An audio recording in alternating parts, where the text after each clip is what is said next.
Welcome to Helmuth Ford, home of the lifetime powertrain warranty.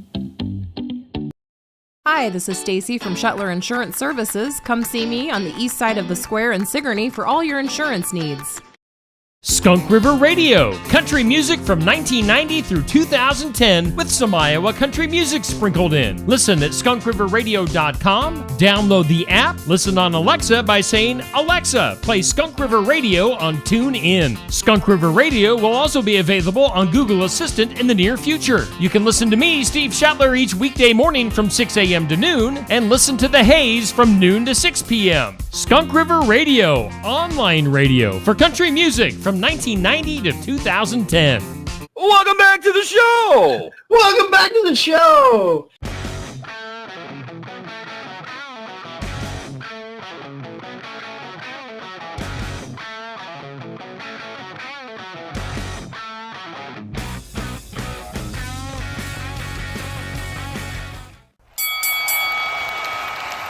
And now, your hosts of the Card Subject to Change podcast, the For Frequency's Sake Tag Team Champions of the World, the Wizard CZ, and Never Wrong, Nick Bull.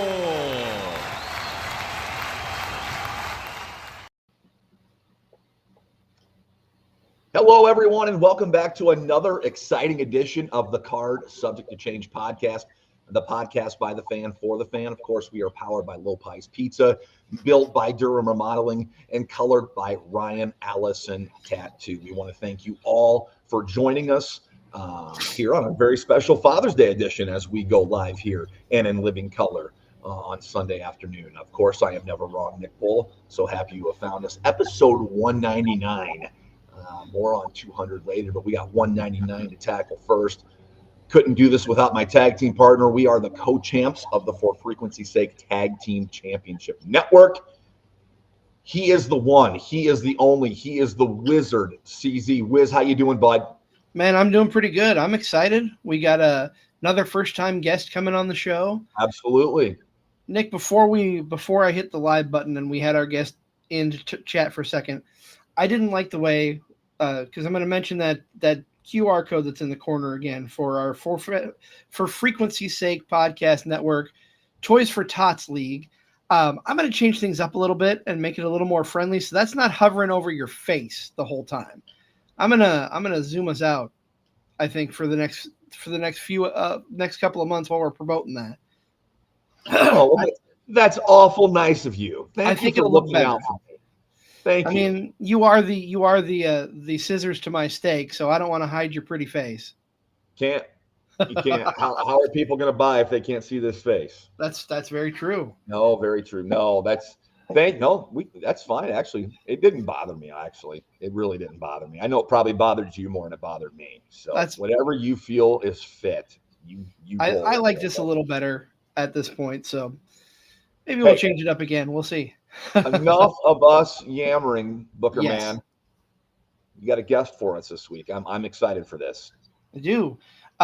We know him mostly from SCW Pro, former tag team partner and tag team champion of Tigre Amore. That is in the past if you're an SCW Pro fan, because he is now part of The Chosen. We'll talk about that. We'll talk about all things wrestling. Let's bring him in. Ladies and gentlemen, welcome to the studio, Casey Jax. Casey, how you doing today, buddy? I was doing great until you brought up that absolute mass deadbeat Tigre Amore. How? My apologies. Are we new here? Casey, let me apologize. This is the guy that's got to bring up everything from the past, whether it was good or bad. I probably should have told him not to say that. I apologize for my partner. Bring me in one shy of episode 200, like I don't even matter. I don't understand what we're doing here. He's other way, Nick. He's the booker. This reverse thing. He's the booker. Take it up with him. Jokes aside, fellas, thank you so much for having me on. It's great to be here. A happy Father's Day to all the dads watching, and let's get this show on the road. We are on the road, Casey. I'm going to ask you what I ask every other first-time guest that comes here onto the show. Why pro wrestling? what was it that caught you and made you keep coming back? Honestly, I think to take it all the way back, it goes into my love for video games. I think my introduction to professional wrestling was through playing the N64 with my older brother. We would play Royal Rumble mode, WCW NWO Revenge, Yes. all the time, and that was my introduction. And I wouldn't end up actually watching the show until I was around like 12, 13, talking like 2009, which, you know, for most lifelong fan, feels pretty late. Let me ask and you mentioned the N64 playing the games. Who was your go-to character, and did it change once you started watching the shows? Oh God. Well, honestly, again, it was Royal Rumble mode, so you just you'd get to hop onto whatever character was in. I remember always loving the Giant. And we'd always do this little bit whenever La Parka would come out with his trash can, which always felt unfair. And then I didn't know any of the controls, so my brother would just hop on and start doing his taunt, which was, his whole 3-minute dance. Man, you jog a lot of memories. You're right. Whenever you got eliminated, you would be the next person in. That was such a cool thing about it. I mean, that takes me back to my college days. Yeah. Video. I think if I had to pick one character that I thought was super cool, Ultimo Dragon in that game. I've always been a big luchador guy. Excuse me. They were just cool, Casey, how long was it from when you played that N64 to when you turned around and started watching the product and getting really invested? You talk about the luchadors. That was a big selling point for me as a fan of WCW. Not necessarily a fan of maybe their upper card, but I loved their middle card. I loved the luchadors. I loved the guys like Regal and Malenko and Fit Finlay and all that. So what did that transpire? Did that draw you into the lucha side on WCW things when you were watching it as well? Well, that's the thing. So the funny thing about it is, I have never watched an episode of WCW. Never. Wow. Yeah. I mean, you've seen clips, but you've never sat down and watched a full episode. No. Wow. I've went and tried to obviously with the network, I can go and do all that retroactively. It just hasn't really hit my radar quite yet. Sure. There's I'm still there. There's 3 lifetimes worth of wrestling on the internet that you can go through, and I have to pick and choose, what I can really make the most use out of. And it's obviously no disrespect to WCW. It changed. There are people still who talk about how they don't watch wrestling because WCW isn't on the air anymore. It's just, again, it wasn't. I didn't come from a family that watched wrestling, so it was outside of that when I was a kid. So what was that moment, that deciding factor for you that said, okay, I have to do this? I was 26. 3 years ago, watching, AEW had been around for a couple years at this point, and I was watching guys like Darby Allin and Jack Perry, guys around my age, maybe a little bit older, on national TV, winning championships, being recognized around the world, and I just excuse me, God, sparkling water is a bad choice. I thought you were getting emotional there for a second. God, no. No, we'll get there. We'll get there. But it was in that moment that I just looked at what I was doing, and I was just well, shit.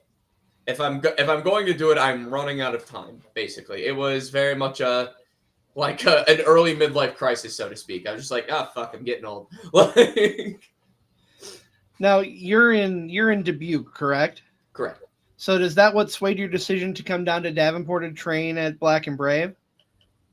honestly, that was I'll say like a happy accident, because once I started like researching, it became clear immediately. It's like, oh, I can be trained by one of the best like workers today, in Seth Rollins, right in my backyard, basically. Like that was it became a no-brainer.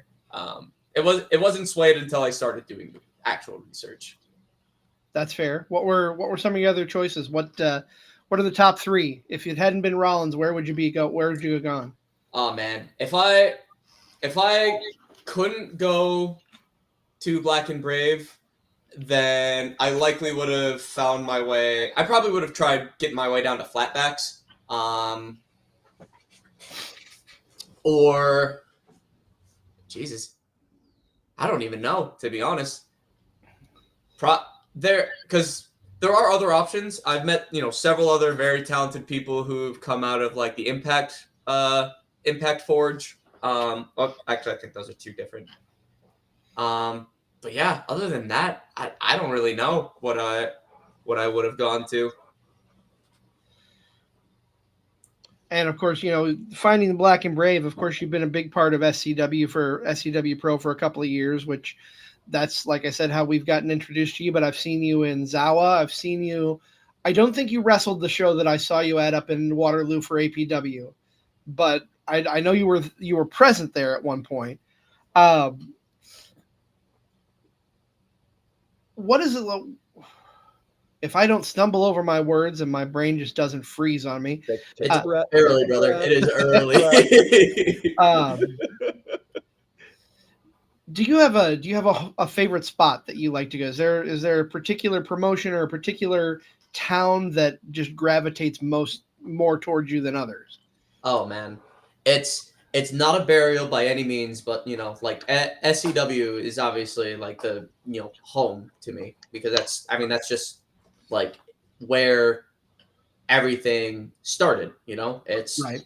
Like on top of it, obviously being the place where I broke in Dubuque, like I never had opportunities to see like independent wrestling, even when SCW ran here, just because I was working like a bartending gig, so my weekends were pretty stacked. So SCW, like through training with Black and Brave, was my introduction to seeing independent wrestling live. So like it on multiple levels is home to me.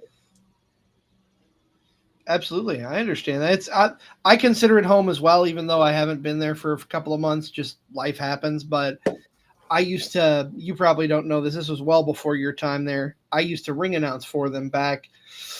Good Lord, it's been 12 years now, I think. Wow.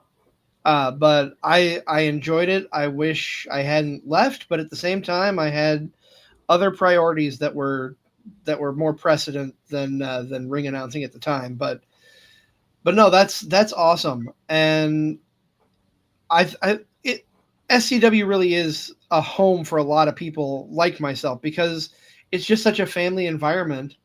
Everybody who works there, everybody that I've met through there, are just such great people. I can't think of anyone in particular who I would talk bad about off the top of my head, Yeah. We're joined now by Casey Jacks, episode 199, the Card Subject to Change podcast by the fan for the fan. So happy you're with us. Casey, if you were to be asked, who do you draw from inspiration-wise, whether it's, through the character or through what goes on in the ring with you, who are you looking to? Who do you draw from? Who are some influences for you in that aspect? It's funny,